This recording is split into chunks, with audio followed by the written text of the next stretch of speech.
Muy bien, buen día nuevamente. Son las 10:32, nos han dado 40 minutos, pueden sacar sus cronómetros. En el programa indica de qué va esta mesa. Tenemos a un panel, como todos los que hemos tenido y los que tendremos, excelente.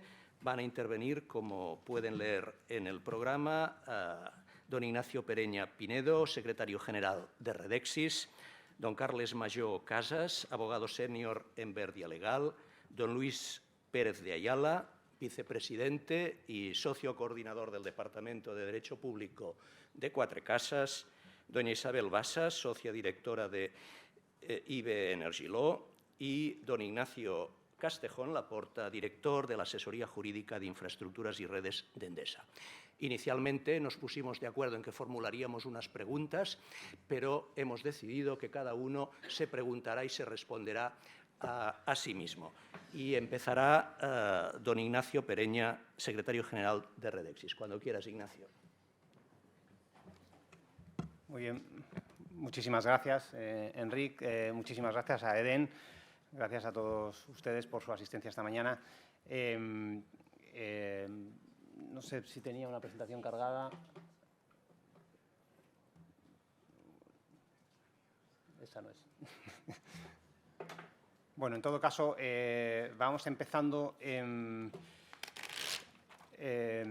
Me toca hablar brevemente, seré muy breve, sobre la regulación pendiente con relación al desarrollo de los gases renovables.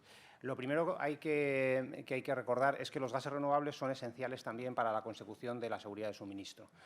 Esto se ha puesto de manifiesto claramente con el tema, con el paquete REPowerEU, que, como sabéis, ya se comentó ayer, ha redoblado la ambición para el desarrollo de los gases renovables. En el caso del biometano, el objetivo de la Unión Europea es que el 10% de la demanda de gas natural a 2030 tenga origen renovable a través de biometano inyectado en la red, 35 BCM, y en el caso del hidrógeno se pretende también que para 2030 haya al menos 20 millones de toneladas de hidrógeno en la Unión Europea, 10 millones producidas internamente y otros 10 millones de importación.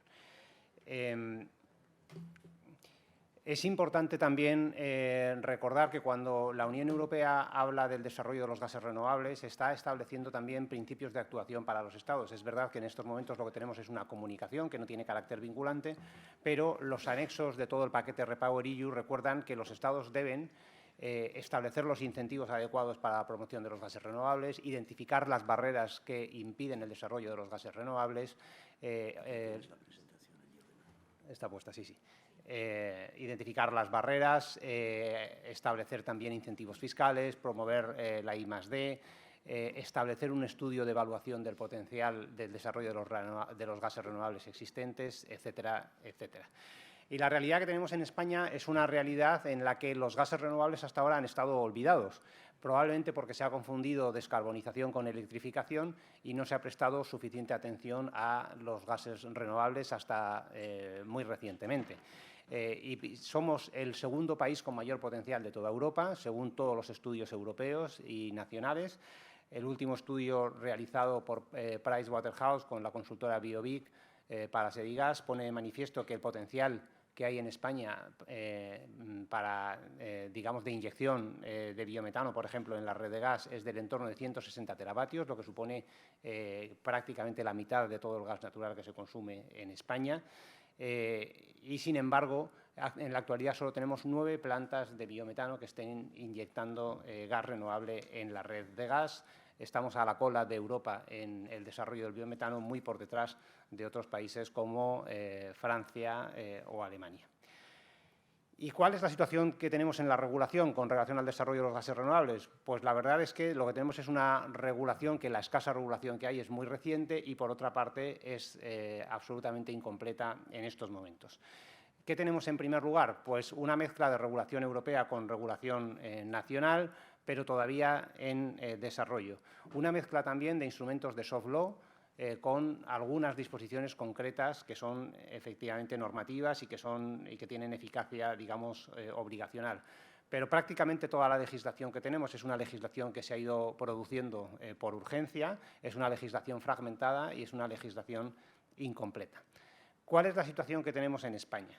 En España teníamos, en primer lugar, una disposición transitoria en un Real Decreto del año 2018 que establecía, démonos cuenta, como disposición transitoria, que establecía que mientras no se aprobaran otro tipo de procedimientos específicos, la autorización de las instalaciones relativas a la producción o transporte de gases renovables se haría de conformidad con lo que establece el Real Decreto 1434 del 2002, que es el que desarrolla la Ley del Sector de Hidrocarburos para la autorización de instalaciones de transporte y distribución de gas en el ámbito estatal. Pero esto se hace como una mera disposición transitoria. Era una regulación totalmente incompleta y, además, confusa.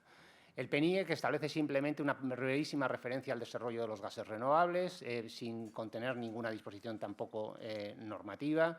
La circular 6/2020 de la CNMC establece una exención de peajes a la inyección de los gases renovables en la red, siempre que se trate de la inyección de gases renovables en redes locales, no en la red de transporte troncal, donde sí que se tienen que satisfacer peajes. Y llegamos a las hojas de ruta, que, como saben todos, son simplemente meros instrumentos de soft law.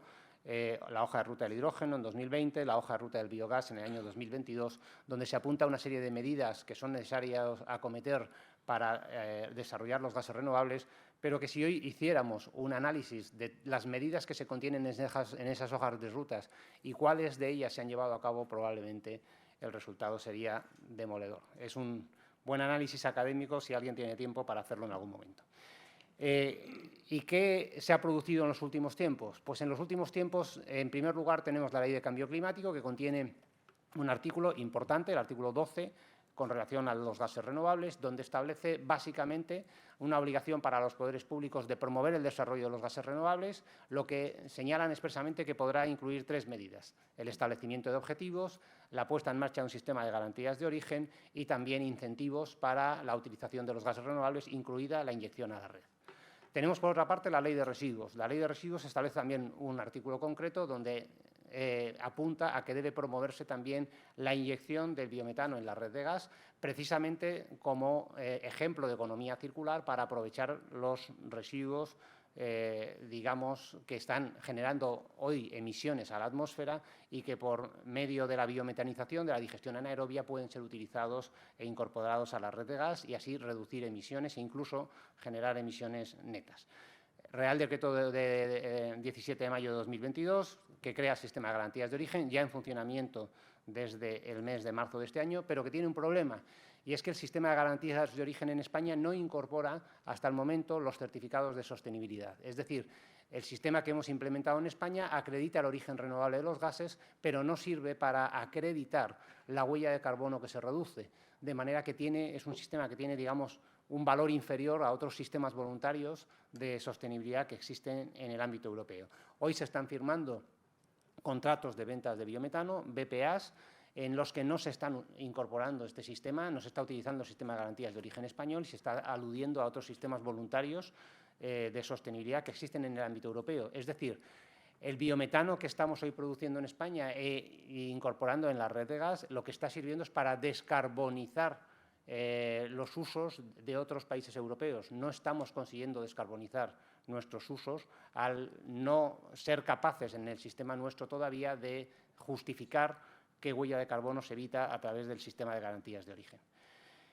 Y básicamente el último paso importante lo tenemos con 2 reales decretos leyes publicados el año pasado, legislación también de emergencia, el de 29 de marzo del 2022 y el 14 de 2022. El primero de ellos establece una regulación para las líneas directas, es decir, las líneas que para la conexión entre plantas de producción de gases renovables, biometano e hidrógeno, con lugares de consumo no incorporados a la red de gas, y el segundo, eso es para las canalizaciones aisladas, y las líneas directas son aquellas que sí que se incorporan a la red de gas, plantas de producción que sí que están incorporadas a la red de gas.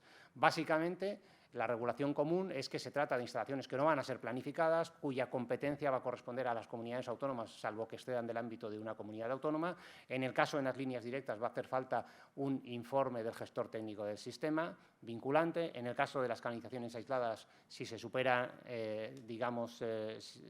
si se supera determinada presión, va a hacer falta también un informe de la CNMC, del operador eléctrico del sistema en algunos casos y del Ministerio de Energía. Y en ambos casos se va a reconocer la utilidad pública a los operadores. Y el Real Decreto 14/2022, que lo que establece es básicamente algunas modificaciones en la ley del sector de hidrocarburos sueltas para favorecer la inyección de los gases renovables a la red y muy especialmente un nuevo artículo 12 bis en el Real Decreto 1434 del 2002 que instrumenta cómo debe producirse la conexión de los gases renovables a la red. No me voy a referir a ello, simplemente ya termino. Voy a hacer referencia a unos aspectos que entiendo que deberían ser objeto de desarrollo. En primer lugar, objetivos. Nosotros en España no tenemos todavía objetivos vinculantes de penetración de gases renovables en la red. Sí lo tienen otros países de nuestro entorno, como puede ser el caso de Francia, como puede ser el caso de Suecia, como puede ser el caso de Alemania. En España no hay, solo hay un objetivo que no es ni siquiera vinculante de penetración de gas renovable en la red de gas a 2030 del 1%, que es el que se apunta en la hoja de ruta del biogás, claramente insuficiente. Pensemos que si en Europa, en el ámbito europeo, se está hablando de un 10% a 2030 y España tiene el segundo potencial de Europa, deberíamos aspirar al menos a un 10%, si no un porcentaje mayor. En segundo lugar, pruebas de sostenibilidad. Ya lo he señalado, es necesario que se desarrollen las pruebas de sostenibilidad para poder acreditar, digamos, la bajada de la huella de carbono que supone el uso de los gases renovables. Incentivos a la inyección, al refuerzo y a la adaptación de las redes y muy particularmente a la sustitución de equipos, en el caso también especialmente del hidrógeno. Es preciso clarificar las cuestiones relativas a la conexión de la red. La CNMC está trabajando también en ello y habrá un procedimiento que la CNMC dará a conocer en los próximos meses con relación a las conexiones de gases renovables a la red. Los sandbox regulatorios están previstos para la electricidad, se ha desarrollado y no para el gas. En el caso del gas es especialmente necesario, sobre todo para el hidrógeno, que se regulen también la posibilidad de que haya bancos de pruebas regulatorios.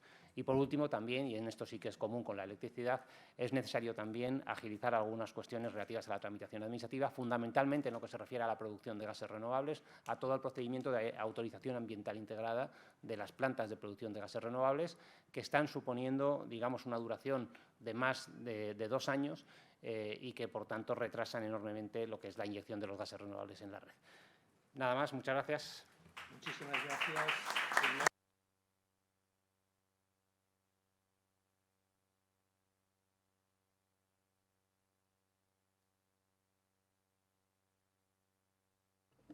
En primer lugar, agradecer a EDEN por el magnífico congreso que se está efectuando estos 2 días en Barcelona. Agradecer a la Junta Directiva de EDEN y a la presidencia del Congreso, en concreto a la doctora Malaret, de la que no hace tanto fui alumno suyo, y al profesor Enric Barlet por invitarme a participar en esta mesa. Como ha explicado el profesor Barlet, teníamos previsto un esquema de presentación en la que debíamos responder a unas preguntas. Lo que voy a tratar de hacer es un poco un remix entre las 2 preguntas que se nos habían formulado, en aras a intentar ser lo más breve posible y lo más conciso y respetar los tiempos que se nos han dado.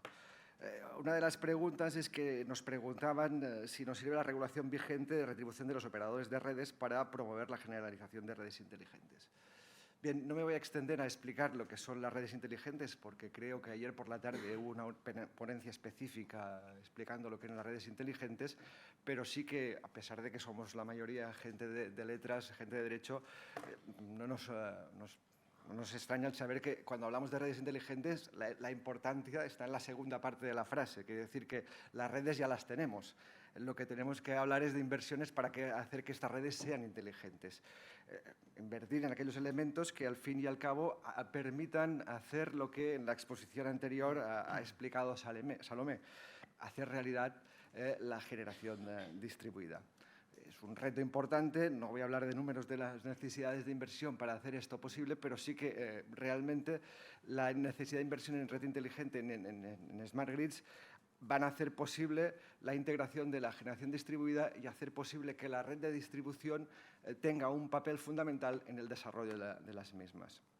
Bien, para poder explicar un poco, debo remontarme un poco a cómo funciona el sistema retributivo español, anclado y empezando por la Ley 24/2013, en la que en su artículo 14 se fijan los principios retributivos, en la que se aluden ciertamente algunos conceptos jurídicos indeterminados, como puede ser el de rentabilidad o retribución adecuada. ¿Qué es retribución adecuada? No confundir retribución adecuada con rentabilidad adecuada o con beneficio adecuado, no tienen, son aspectos distintos. Y otro principio y otro mantra importantísimo, que es el del mínimo coste para el sistema. Mínimo coste que, a mi entender, a menudo se ha entendido como un concepto puramente cuantitativo, cuando quizás deberíamos introducir elementos cualitativos para entender lo que es el mínimo coste del sistema. El artículo 40 de la ley define cuáles son las funciones de los distribuidores, que es la de construir, operar, mantener y desarrollar la red, y reconoce el derecho a los distribuidores para reconocer una retribución adecuada para el ejercicio de sus funciones y de sus actividades. En este sentido, el primer reglamento de desarrollo de la ley es el 1048/2013, en el que básicamente se establece una retribución por activos, es decir, por activos puestos a disposición del sistema para ejercer la función de distribución. En este sentido, se contempla la retribución de los activos históricos y de las inversiones efectuadas a posteriori y de la operación y mantenimiento de dichas instalaciones. También la retribución de los gastos o costes de estructura, los denominados ROTD. La ley establece que los periodos regulatorios serán de 6 años. El primer periodo regulatorio, 2016-2019, bajo los auspicios del Ministerio y en aplicación del 1048/2013, finalizó como última resolución en la Orden 749/2022, que en 2022 se fijó la retribución de 17, 18 y 19. Esta es la situación actual. Ya en este momento la retribución corresponde desde 2019 a la CNMC, el periodo 2025 corresponde a la CNMC, inversiones 18, 19, 20, 21, 23 corresponde a la CNMC, y la retribución fue fijada, la metodología de retribución fue fijada en la Circular 6/2019. La Circular 6/2019 en realidad supone una continuidad en lo establecido en el Real Decreto 1048/2013, con la novedad, entre otras, que establece una tipología específica de inversiones en digitalización, las llamadas inversiones tipo D, a las que se les reconoce una amortización más acelerada justamente por su riesgo de obsolescencia. Estas inversiones, pues realmente se reconoce la retribución de estas inversiones y esta tipología determinada. La función o cómo funciona el mecanismo de retribución en este momento en España, nos basamos sobre la regla del año N, quiere decir que el año N es el año de ejecución de las inversiones. Previamente, en el año N-1, las empresas deben aportar sus planes de inversión, en este caso al Ministerio de la CNMC, para que se les autorice el límite de inversión a ejecutar en el año N. En el año N se ejecuta, en el año N+1 se informa de las inversiones llevadas a cabo y de los costes llevados a cabo, y en el año N+2 se retribuyen dichas inversiones. Dicho esto, la pregunta es: la metodología actual nos sirve para el reconocimiento de la situación actual. Yo creo que aquí ha estado muy claro el profesor Andrews en su presentación anterior. Claramente no, es un camino, o estamos en la línea para que se reconozcan la retribución de las inversiones en digitalización, pero nos falta mucho. Nos falta todavía implementar cómo se va a retribuir mecanismos de flexibilidad, agregación, y cómo se va a invertir aquel coste de oportunidad de que las empresas puedan acudir a mecanismos de flexibilidad en vez de invertir ciertamente en propiamente lo que es cable o lo que es digitalización. el profesor Andrews ha expuesto un modelo que es un modelo de referencia, que es el modelo británico, el modelo Río, un modelo en el que se retribuye más por el desempeño de las tareas que propiamente por los activos en los que tienen a disposición las empresas. Un modelo que está pensado más para exponer al regulador cuáles son los planes de futuro a largo plazo de las empresas, y es un modelo de evaluación constante en el que al final del periodo realmente se acaba retribuyendo a las empresas por el logro de estos objetivos marcados. Es un modelo innovador, un modelo quizás que se corresponde… ¿Se pueden acercar un poco al micrófono que en el otro lado? Perdón. Se corresponde más con el ejercicio efectivo y que introduce más elementos de eficiencia, no propiamente, sencillamente de construcción y de rentabilidad financiera. Realmente es un modelo interesante, lo que pasa que me gustaría finalizar yendo a lo práctico. La situación actual de la retribución en España es que, a pesar de que en el 2019 se aprobó la circular 6/2019, que debía ser tal prevista para la retribución 2020, y en adelante, la situación actual es que estamos a junio de 2023 y todavía no ha sido aprobada la retribución del 2020. La retribución del 2020 fue puesta a exposición en plazo de alegaciones en diciembre de este pasado año, pero estas alegaciones todavía no han sido resueltas y no tenemos resolución definitiva de retribución del 2020 ni las siguientes. Y una segunda variable, quizás más grave que esta, es que los planes de inversión se están aprobando por parte del Ministerio a posteriori de cuando han sido ejecutadas las inversiones. Con lo cual, obviamente, esto está creando una situación de inseguridad para los operadores, que pueden comprender que realmente no es agradable estar ejecutando inversiones con el desconocimiento de si realmente van a ser finalmente retribuidas. Quería decir con esto que realmente el modelo Río es un modelo de referencia, un modelo interesante, pero que para poderlo implantar en España quizás deberíamos dotar al regulador, porque al final el regulador son personas, dotar a las personas de los mecanismos suficientes para poder efectuar bien su trabajo, para poder estudiar un modelo regulatorio mejor. Quizás con los sandboxes somos capaces de hacerlo, pero sin los medios suficientes, sin un regulador dotado de medios suficientes, esto no va a ser posible. Gracias.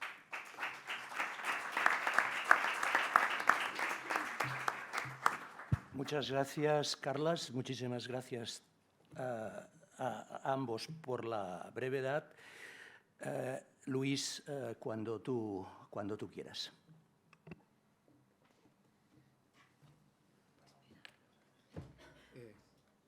No sé si se me oye, es una cuestión de altura, o sea, altura física, también intelectual, pero básicamente no sé si no llego.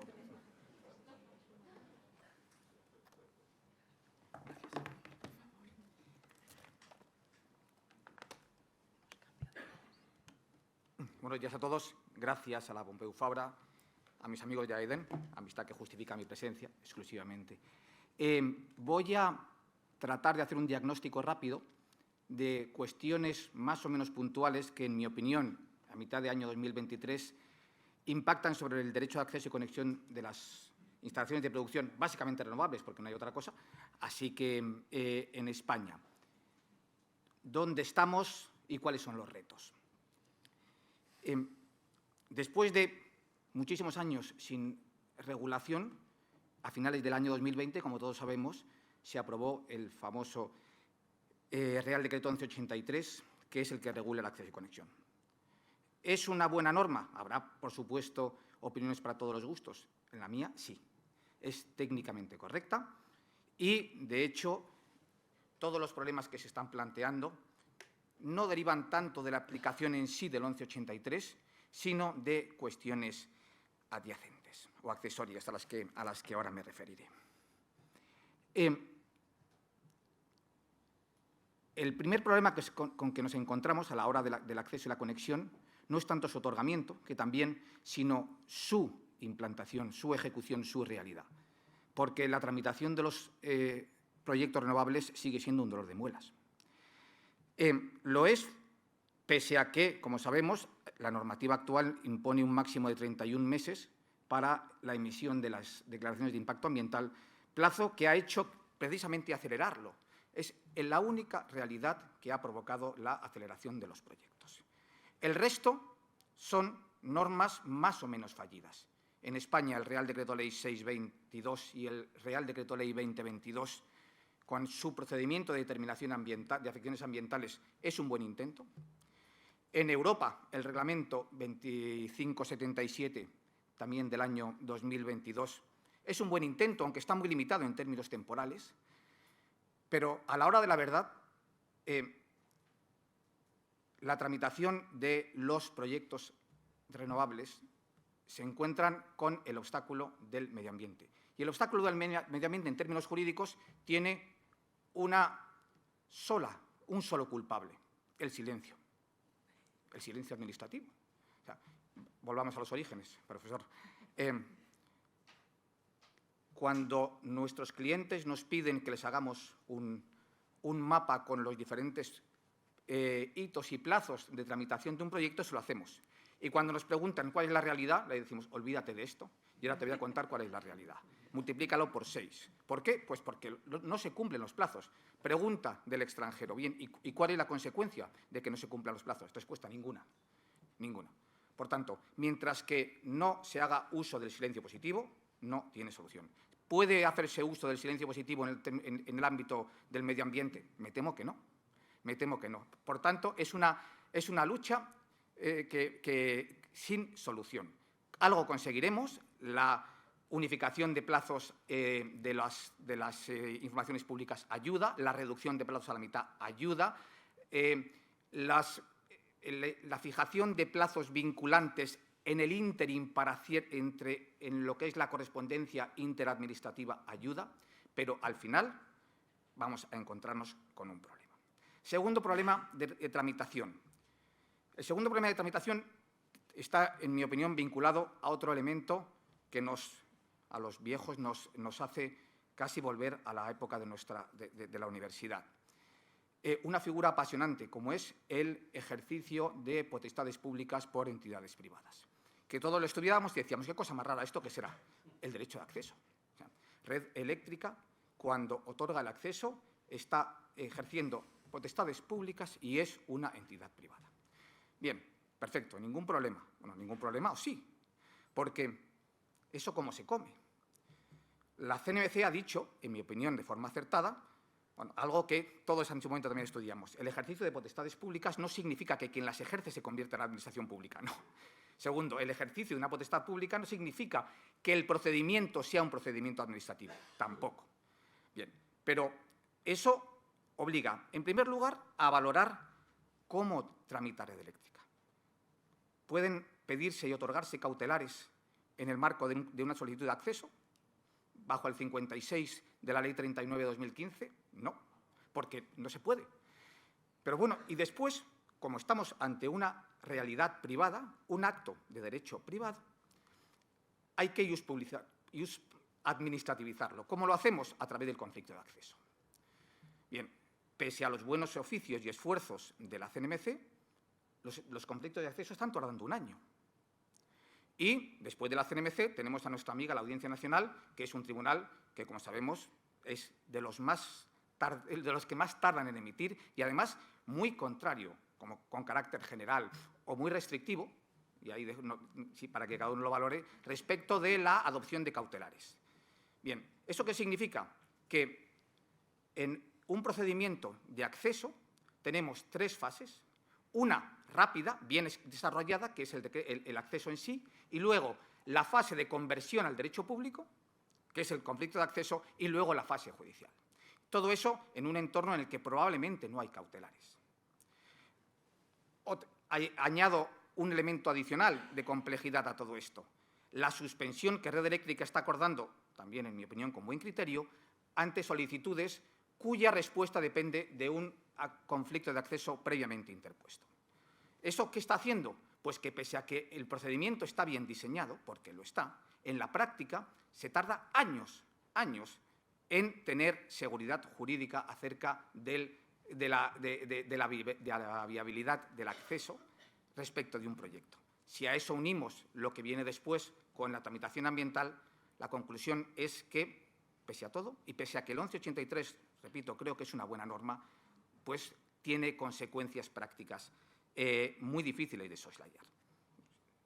ahí lo dejo. Creo que es un buen momento para reflexionar hasta qué punto el modelo de derecho de acceso que tenemos puede seguir funcionando de cara al futuro.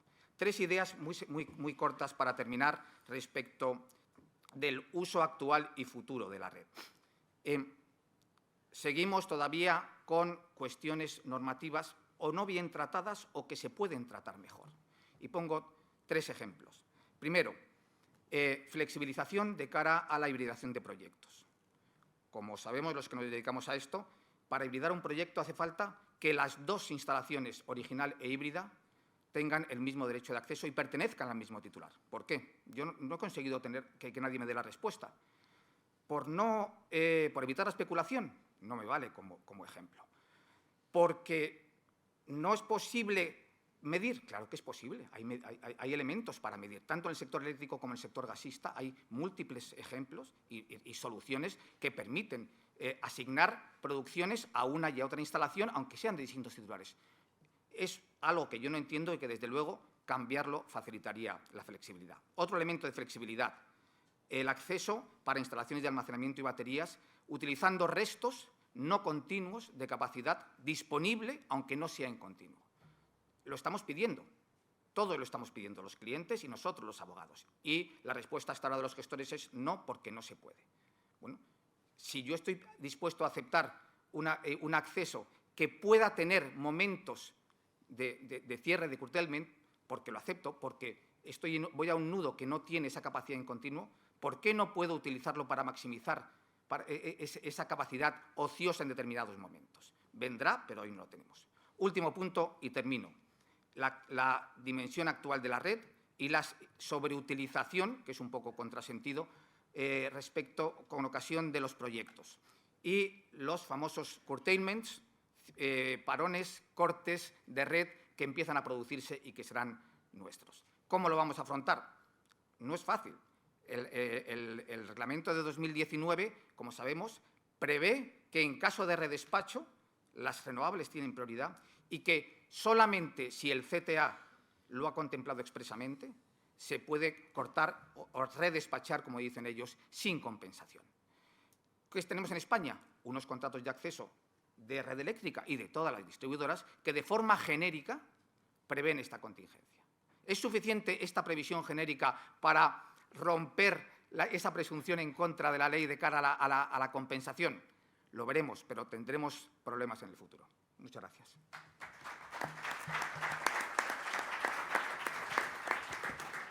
Muchas gracias también, Luis. Isabel, cuando tú quieras. Sí.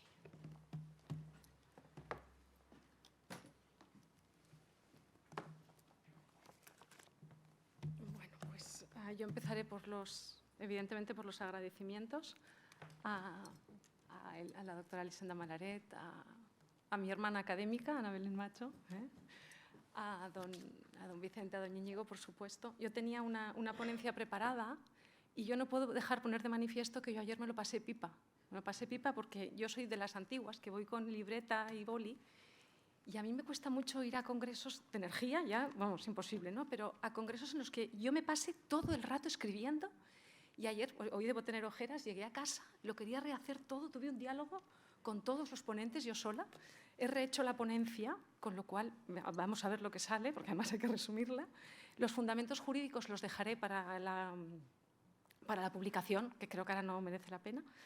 Sí que quiero 2 cositas. Una, para mí esto hoy es un honorazo, un chollazo, porque Ignacio fue mi profesor de Derecho Civil. No me digas.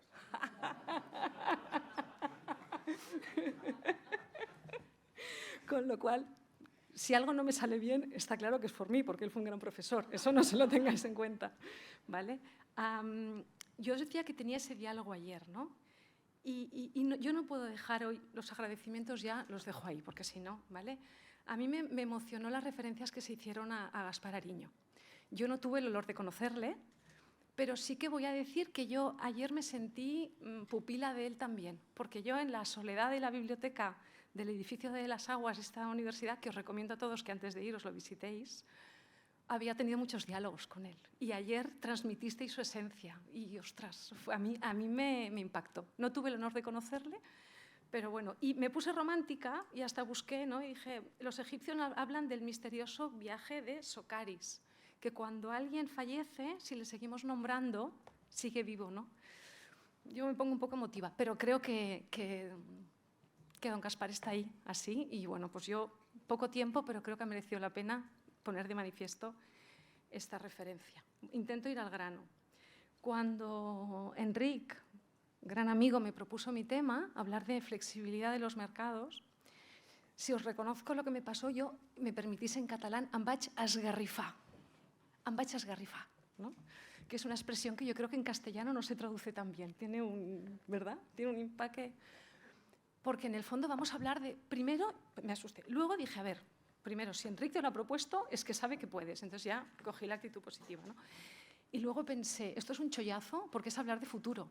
Y es hablar de futuro delante de la más autorizada doctrina de derecho de la energía viva. Con lo cual voy a intentar plasmar una serie de preguntas y ya veremos a ver, ¿no? Yo intentaré dar respuestas en mi ponencia escrita. Ya veremos cómo va la cosa. Hasta ahora, redes eran no mercado. Esto, lo primero que se aprendía cuando uno se acercaba al derecho de la energía, en redes no hay mercado. En redes, monopolio natural, no hay mercado. Sin embargo, la flexibilidad que es, bienvenido al mercado, con lo cual parece que es el cambio disruptivo de redes, ¿no? O uno de los que tenemos ahora por delante. Y entonces me toca hablar, siguiendo con lo que comentábamos ayer, de ese cambio disruptivo en redes, y yo soy abogada. Jugaré un poco a economista, jugaré un poco a ingeniera, está claro, pero decían ayer, ¿no?, que el derecho de la regulación es ingeniería, es economía y es derecho. Pues yo creo que aquí tenemos un buen ejemplo, ¿no?, con este reto que se nos viene por delante. ¿Qué significa la flexibilidad? Pues significa que el operador de redes, el DSO, va a empezar a comprar servicios, ¿no? Va a comprar servicios de flexibilidad que le van a facilitar quien quiera entrar en ese mercado de vender servicios. Pueden ser clientes finales, pueden ser generadores, pueden ser agregadores. Hay múltiples agentes, ¿no?, que pueden vender esa flexibilidad. Vale, pues ahí, intentando esquematizar mucho, vamos a vender un producto que para empezar es nuevo, que antes no existía, ¿no? Y entonces se me van ocurriendo ideas desde la modestia. ¿Quién lo cobrará? Fácil, lo va a cobrar el DSO. Eso está claro, lo cobrará el DSO. Ya veremos luego a qué precio y cómo, pero lo cobrará el distribuidor. Tendrá que motivar a quien lo va a vender. La gente que quiera venderlo, ¿no?, le vamos a tener que motivar.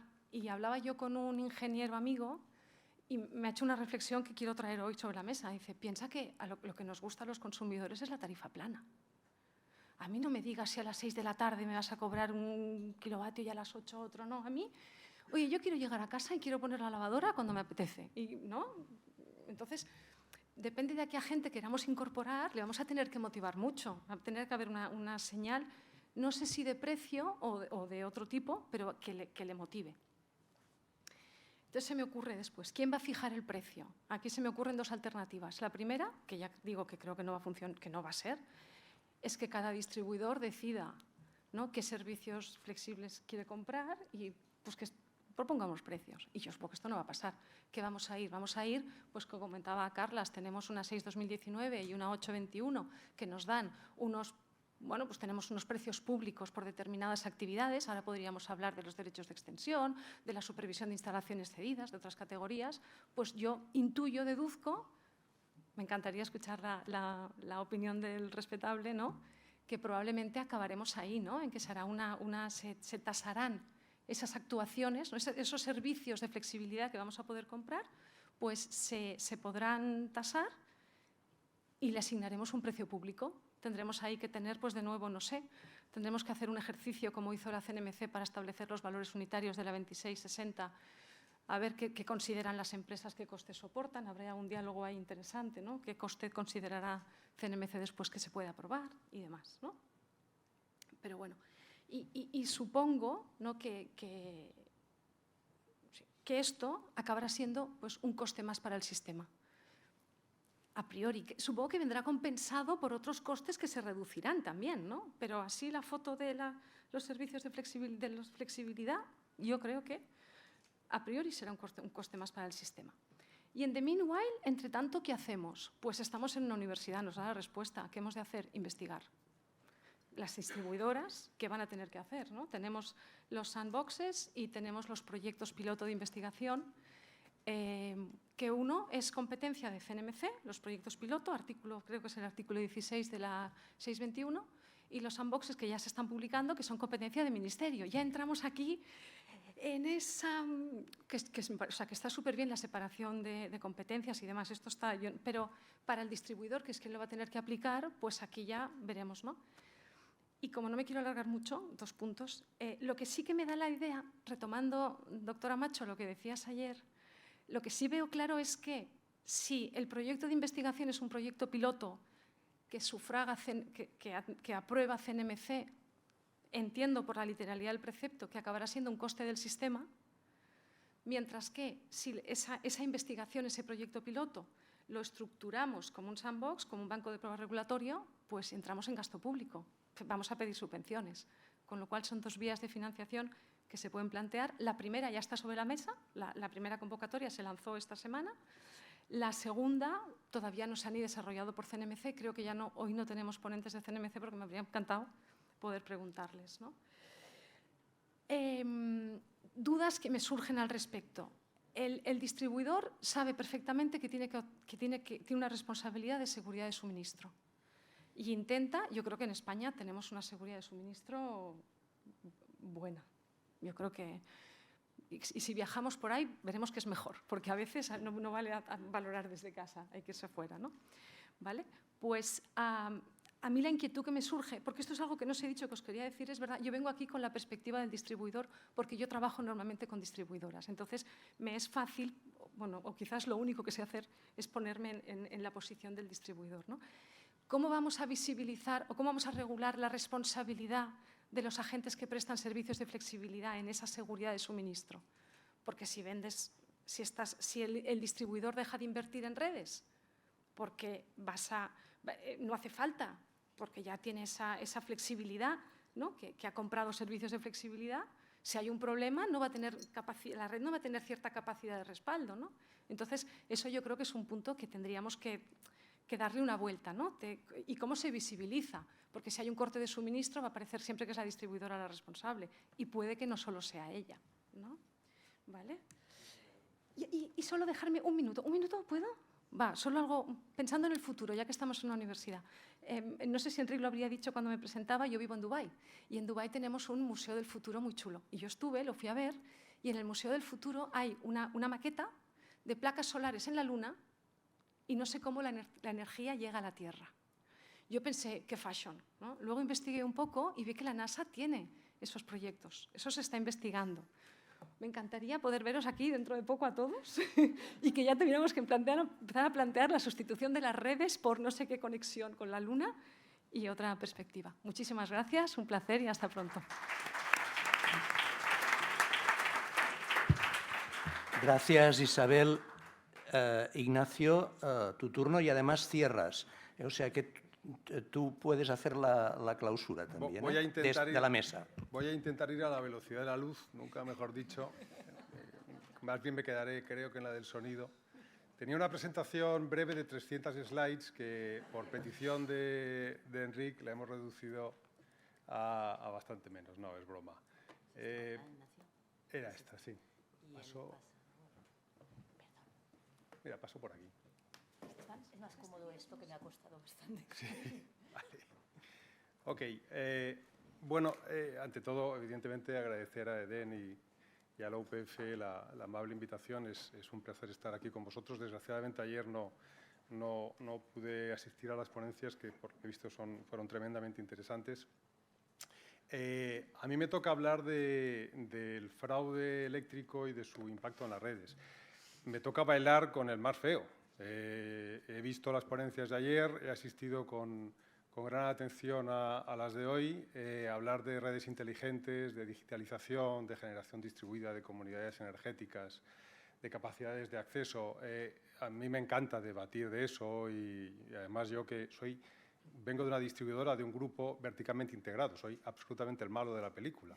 Entonces, me gustaría más debatir de eso, pero tengo que explicaros algo que es un gran problema para los agentes del sector eléctrico en su conjunto y especialmente para distribuidoras y comercializadoras. Es un tema, yo os diría que vosotros habéis hablado se están tratando aquí temas que son presente y futuro muy interesante.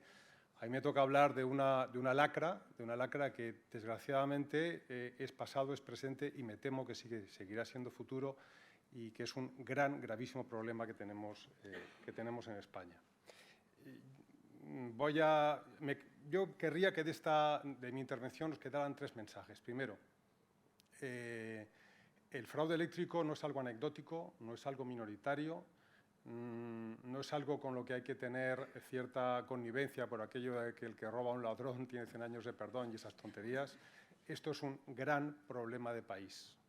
Es un gran problema, ahora os voy a presentar unos datos, es un gran problema de país. Primero, no solo afecta a las eléctricas, no solo afecta a las comercializadoras, como hablábamos antes con Salomé, no solo afecta a las distribuidoras, afecta al conjunto, a todos los españoles, a toda la ciudadanía en su conjunto. Le afecta desde el punto de vista económico, como ahora os contaré, desde el punto de vista social, realmente es un problema de todos.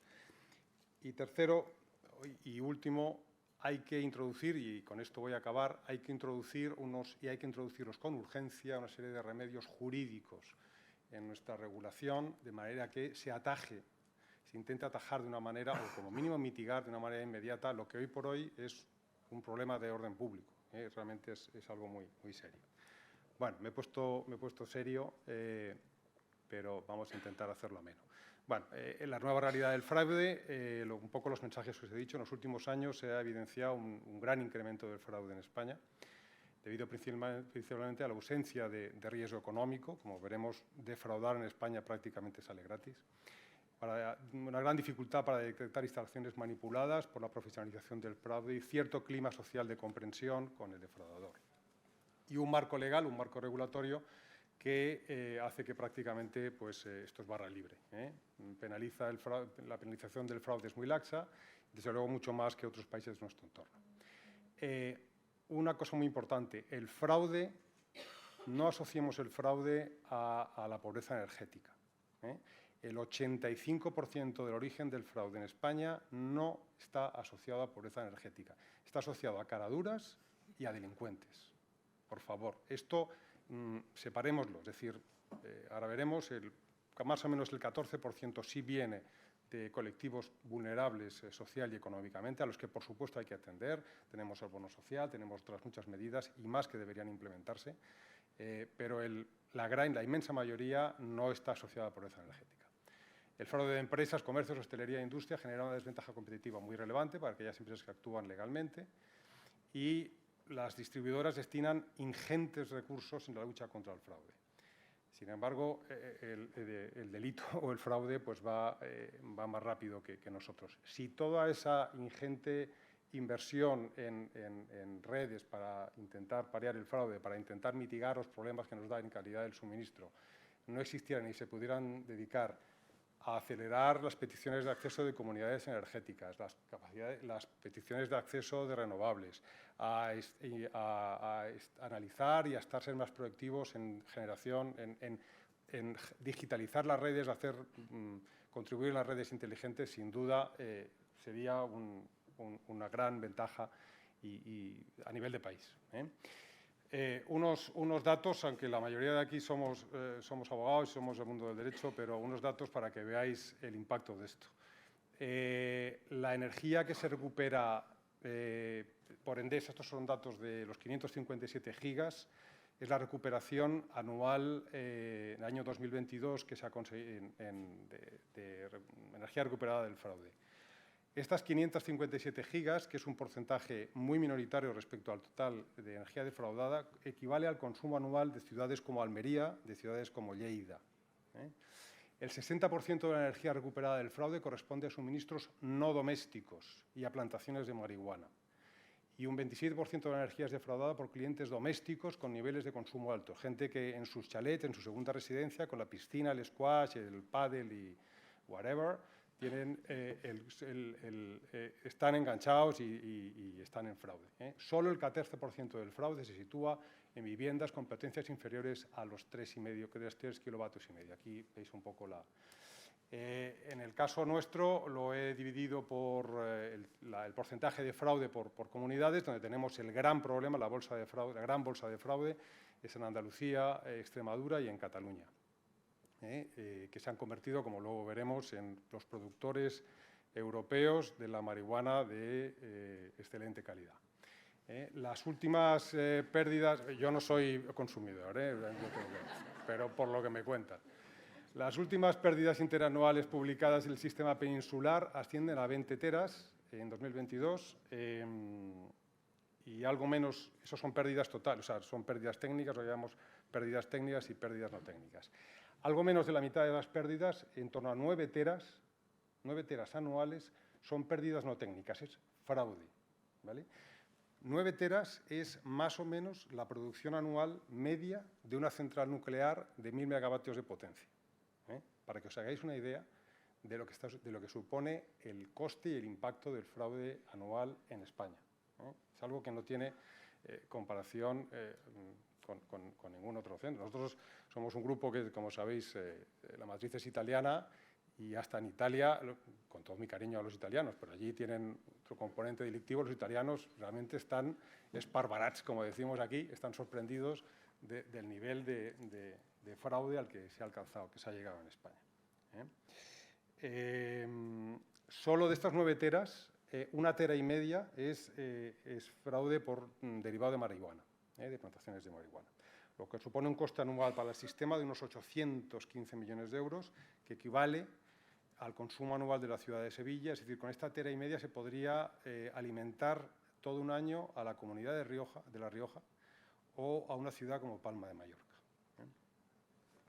Entonces, siguiendo con el contexto, paso rápido, la diferencia entre fraude y pobreza energética. Aquí veis chalets con fraude, segundas residencias, lo que os decía, solo el 14% es realmente asociado a pobreza energética. El impacto del fraude, impactos desde el punto de vista de supone un grave riesgo para la seguridad y salud de las personas. Nosotros, esto os hablo desde la trinchera de una distribuidora y de una asesoría jurídica de distribución de redes. No hay semana en la que no tengamos un accidente derivado de un tema de manipulación de instalación eléctrica. O sea, el fraude mata. El fraude mata. Y aquí hay algunas fotos que realmente asustan de las instalaciones o a veces de lo que nos encontramos o lo que se encuentran nuestros técnicos. El fraude supone un grave riesgo para la seguridad y salud de los operarios. Estos que veis aquí con pasamontañas son empleados, personal propio y personal de contrata de empresas eléctricas, de empresas distribuidoras. Estos son los héroes de la película, junto con la policía, con Mossos, con Guardia Civil. Estos son los héroes de la película. Estos son la gente que... ¿Por qué van con pasamontañas? Evidentemente no van cuando tienen que hacer una actuación al del chalet a la segunda residencia, no van así. Estos son cuando van para grandes plantaciones de marihuana que están llevadas por bandas de delincuentes con gran peligrosidad, y entonces actúan, lógicamente, con la cobertura de las fuerzas y cuerpos de seguridad del Estado, pero tienen que ir con pasamontañas por un tema de seguridad.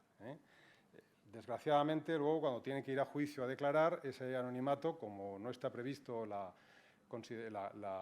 figura del testigo protegido, pues muchas veces ese anonimato que se preserva en la operación policial pues no se mantiene en la fase judicial. El impacto del fraude, grave riesgo para las fuerzas y cuerpos de seguridad del Estado, evidentemente. Esta también es una gráfica que me gustaría con la que os quedaréis. Esto es el ejemplo, esto es la zona norte de Granada, que es una de las grandes problemas, grandes bolsas de fraude que tenemos en España. La zona norte de Granada, con algunas determinadas zonas de Cataluña, es una de las grandes zonas de producción de marihuana. Esta es la evolución desde el año 2017 hasta el año 2022. Los cuadros azules es la potencia instalada. El cuadro naranja es la potencia contratada. Fijaros el aumento exponencial, es decir, tenemos una potencia instalada en el año 2022 en esa zona norte de Granada capital que supera los 25.000 kVA frente a una potencia contratada que está algo por encima de los 2.000, para que veáis el nivel de fraude que hay. Y esto es, en la línea roja, es la evolución de las incidencias, que evidentemente pues es también exponencial y en aumento, y los cortes que se producen, los cortes que realizan por fraude.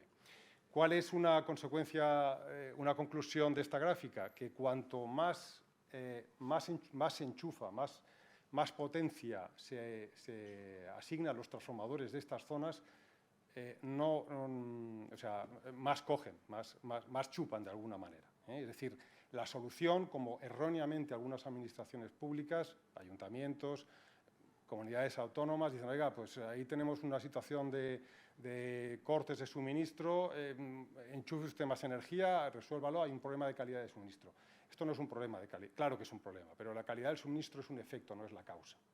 Lo que pasa es que como esto se ha convertido en una cuestión de orden público, y permitirme que lo diga con esta franqueza,